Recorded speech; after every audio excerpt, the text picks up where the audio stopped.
You're a man of your word, but the reality is no one cares. And that's just something you're going to have to accept, especially as a man on semen retention. You know, you go out there and do as you say. Not only for yourself, like things like you're working out, you're eating healthy, you know, you're taking care of your mental health, all that kind of stuff. That doesn't require, you know, any sort of validation or approval, and that's a fact. But where it is different is it doesn't even inspire the majority of the people, because the majority of people are Coomers, and Coomers don't actually appreciate things that are of high value. They don't see it. They see it as a threat, as a negative thing in their lives, rather than something that is something to strive for. So this being an honourable, disciplined man should be a baseline for all men. But it's discomforting when you realise at some point that it means nothing to the external world, being an honourable and disciplined man, a man of his word. Being a man of his word and honourable and disciplined and having the self-respect will give you opportunities and respectable reputation. You know, the men that don't have that will struggle to find work, or at least, you know, high value work where they get paid a lot, or just good work that makes them feel good about themselves. They won't get those kind of positions in life. They're on some sort of different time. You will have a refined sense of self and a clear duty of which you will provide in the material. So for me, my duty is to provide music into the material world.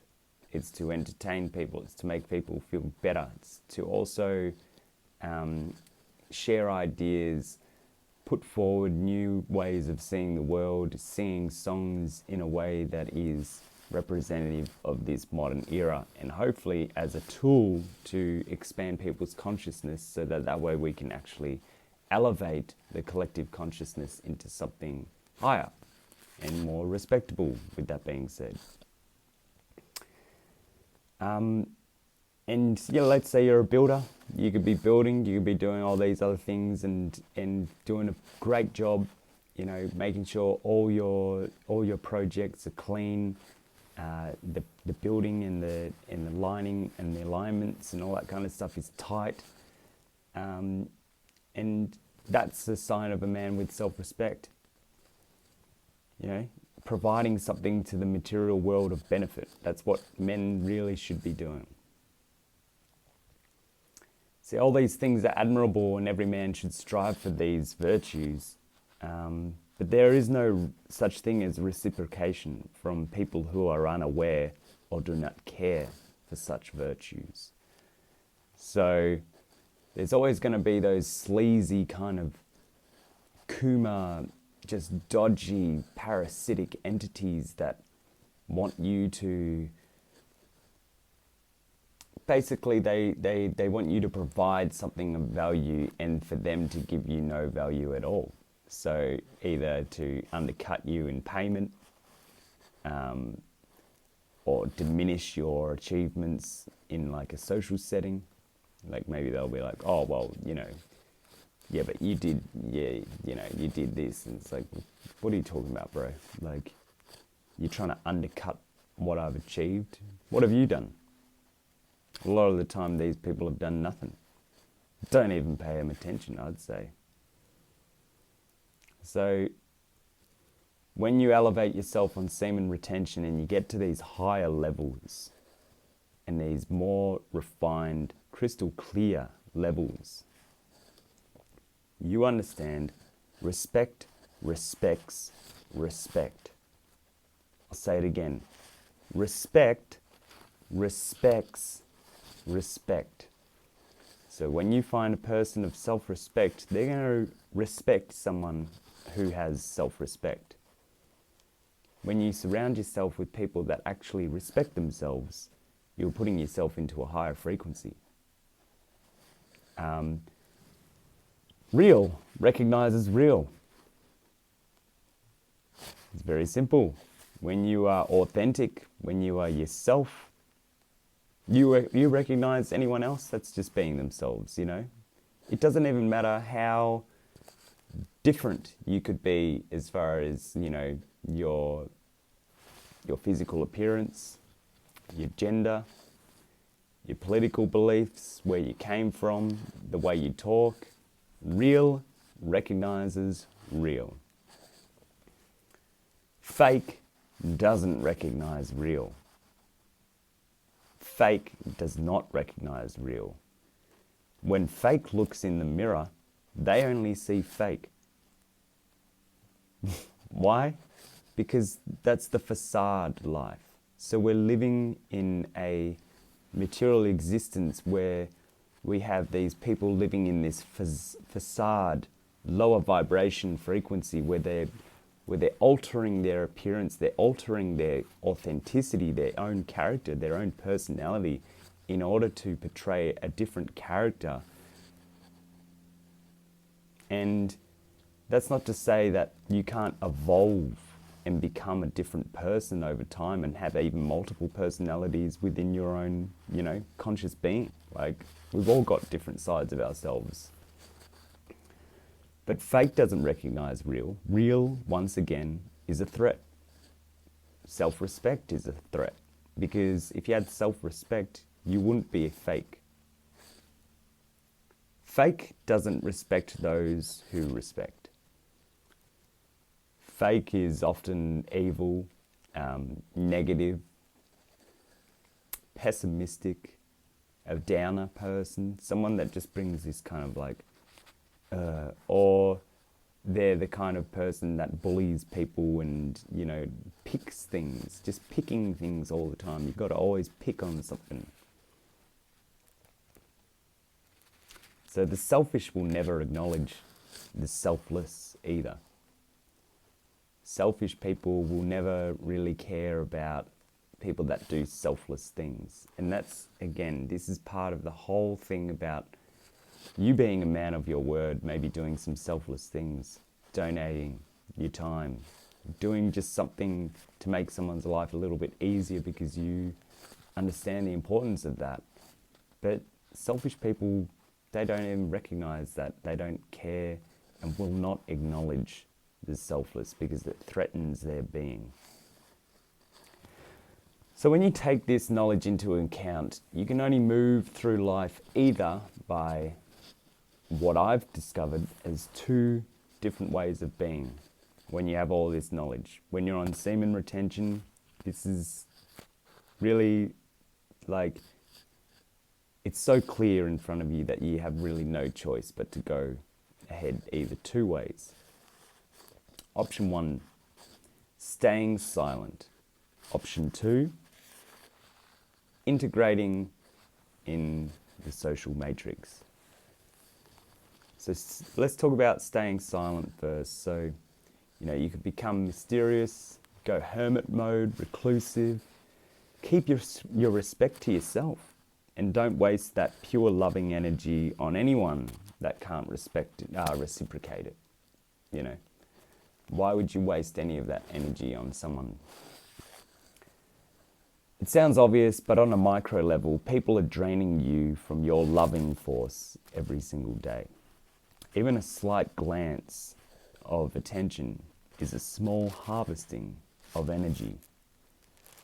So if you think about it this way, you could have a narcissistic person in an environment and they're kind of like looking at you, just waiting for you to look at them. And then finally you just kind of like glance up, just like, what are you doing? And they get it. And then they look away and they're like, yes,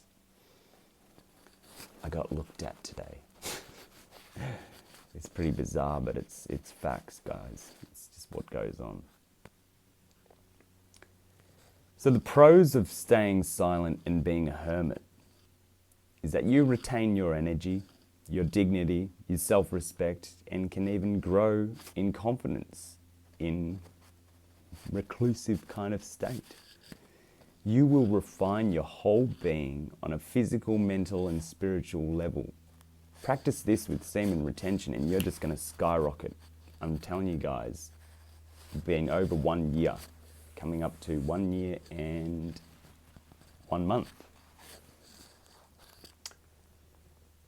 Distance and time can give you a better perspective on situations when you're in hermit mode. So that distance and time is going to give you perspective, yeah? On situations of which you have been abused, manipulated, mistreated, or taken advantage of. So when you step away from something, and when you take time off from something,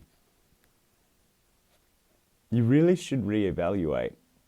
Not like always on a conscious level, like, yes, okay, at 11 a.m. today, I'm going to be reevaluating my family. No. Or at 2 p.m. today, for 2 hours, I'm going to sit and meditate about my friends today. No. So you're going to subconsciously reevaluate situations that you're in when you've taken proper time off from them. Sometimes you realize that there was some situations you were in that are actually pretty good and you got a pretty decent thing going. Other times you're going to realize that I don't want to be around those people. I don't want to be in that environment. I don't want to have my energy drained from me.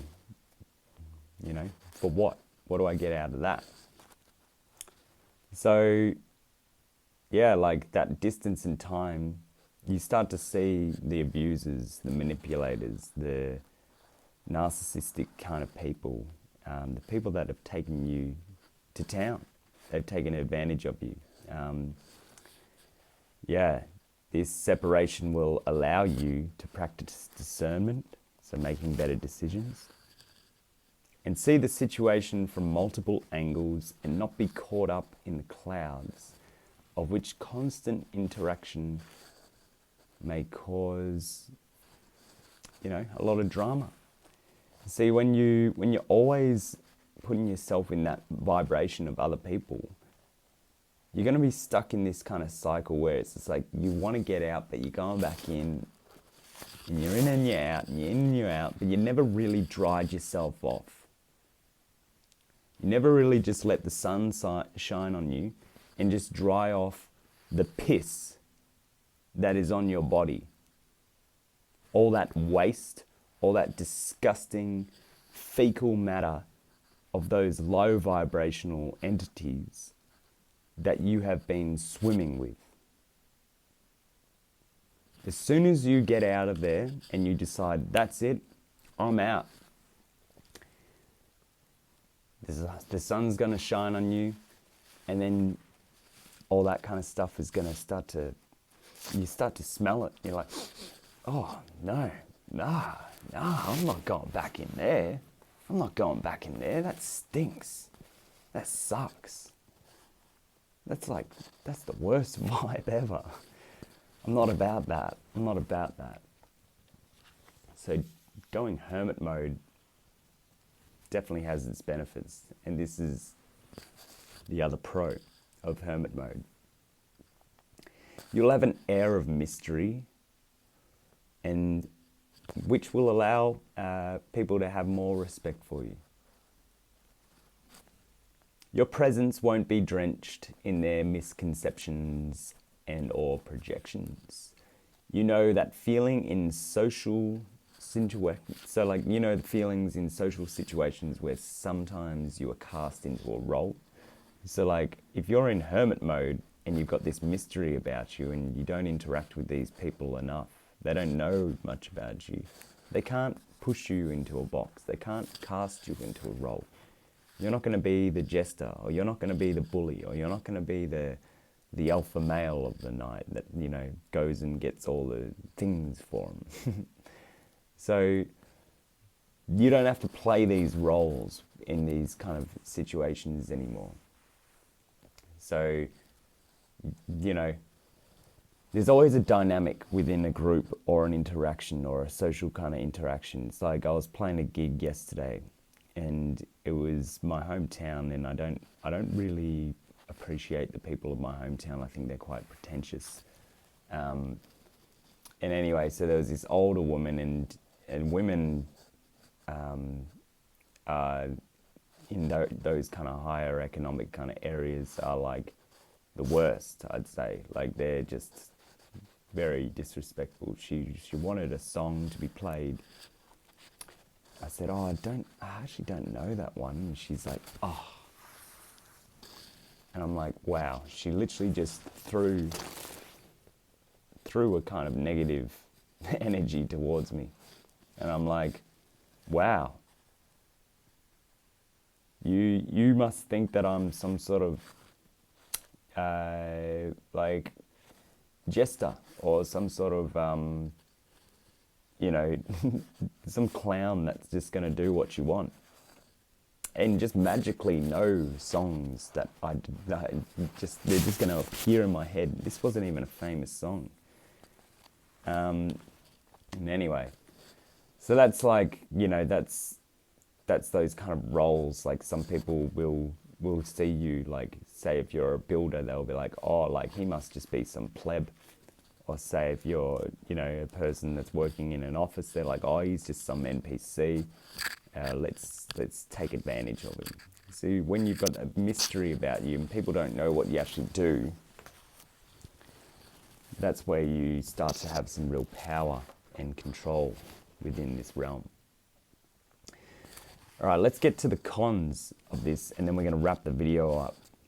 So the cons, you're going to be very lonely, sometimes gut-wrenchingly lonely. This is a purification process. You'll be shedding many layers, overcoming trauma, realizing many bitter truths about people and the world as a whole when you're in hermit mode. People may feel disconnected from you who actually love you, or feel compelled to love you, i.e. old friends and family. You will naturally alienate from a whole collective consciousness that is stuck in the lower vibe, i.e. the matrix. So, let's move on to the second option, and then we'll wrap this video up. So, we only have one other option, and that's integrating and keeping social, but fully aware. This is a different type of transformation that involves the individual staying in the matrix with their eyes open. They are still engaging in all activities and tasks that one undergoes, but essentially they see through the illusions, the BS, the fakery, the manipulations, and learn to play the game. So instead of hiding in your home all the time, you're going out there and you're playing the game as an observer. And when people are going to cast some negative energy towards you, you learn how to deflect it back. You learn how to say something and that gets deflected. Or do some sort of physical action and it gets deflected. Or you protect yourself. So the pros of this is that you learn to play the game. And you can observe the manipulation in real time and stay up to date with the deception games that are being played out today. i.e., culture changes every single day. So if you're out there and you're learning how culture's doing its thing, you're going to be up to date with all the kind of manipulative things that people might do. So you can stay by your word and challenge those in person. Keep them accountable, watch them crumble in your presence of someone that has a high level of self-respect. Yes, that's right. Even the most quote-unquote richest, powerful, famous people will still feel threatened by you when you have this level of respect. And this really, go on Semen Retention and you're going to get it. This can be gratifying from an egotistical, power-based perspective, having this power in you that you're like, yep, no one can break me. But it's necessary to know how powerful you are and also how to use that power for holding people accountable in a world where unaccountability seems so prevalent. Your willpower and self-realization is only strengthened when tested in real-world events. You will have to interact with the world at some stage, so integrating and playing the game is part of the disciplinary process. So we've got to learn how to do this. We've got to learn how to do it. External stimuli and events can inspire new insights and ideas. So sometimes we get downloads from internal feelings, like, you know, something's just going to happen. But sometimes we get these insights and ideas from external events, and interacting with other people might inspire some things. So let's get into the cons and wrap this video up. Thank you so much for watching Semen Retention. This is a bit of a different video today. It's a bit different. Let me know what you think. So the cons of interacting in the matrix are: temptations from the illusions of the matrix may get the best of you. Your aura may be impacted by the toxic energy of others. So yeah, when you're in those kind of environments, some people are going to be smoking cigarettes, drinking, you know, eating junk food, gossiping. These are all low vibrational activities. Even just their presence, they could just be a real depleted kuma that you just know is just coomed literally an hour before they got there, and you're just like, oh yuck, like this is kuma, like Kumaville, you know. And it impacts your aura when you're around those kind of people. So you're going to feel fatigued. I always feel fatigued after these kind of things. I get back home and I'm just like, wow, I need a shower, I need a cleanse, I need to just go to bed. And you may think that you're wasting your time that could be spent on your energy being cultivated whilst you're alone. So that's all that I've got for today. I hope you took some value out of that. And I'll see you next time, fellas. Catch you later.